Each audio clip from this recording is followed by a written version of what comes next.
ለቅሶ ቤት በእንግሊዘኛ ምንድነው? እስኪ ሞክሩ። ማልቀስ cry ነው አይደለ? ለቅሶ ቤት ስትሉ crying house ነው የምትሉት?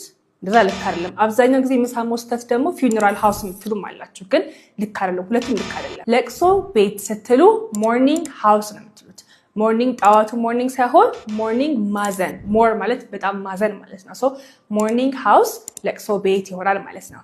በዚያው አጋጣሚ ሞርኒንግ ሃውስ ውስጥ ወይም ለቅሶ ቤት ልትጠቀማቸው የምንችላቸውን ፍሬዞች ልጋራችሁ። መጀመሪያ ለቅሶ ቤት ሄዳችሁ ማዘናችሁን መግለጽ ስትፈልጉ ምን ትላላችሁ በእንግሊዘኛ? እስኪ ሞክሩ። ሀዘኔታን መግለጽ ኮንዶላንስ ይባላል። ስለዚህ my deepest condolence to you and your family ትላላችሁ። በጣም ማዘናችሁ ስትገልጹ ማለት ወይም ደግሞ ብርታትን እመኝላችኋለሁ ያላችሁ ነው።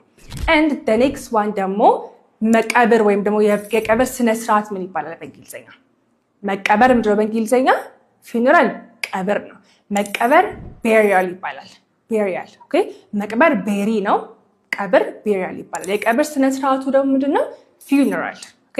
funeral and burial ልዩነታቸው ይሄ ነው ማለት ነው። ሌላኛው ደግሞ ሰው ስናጣ ወይም ሰው ሲሞትብን የምናዝነው ሀዘን ሳዳ ይባላል። በእንግሊዝኛ ምን ይባላል እሱ?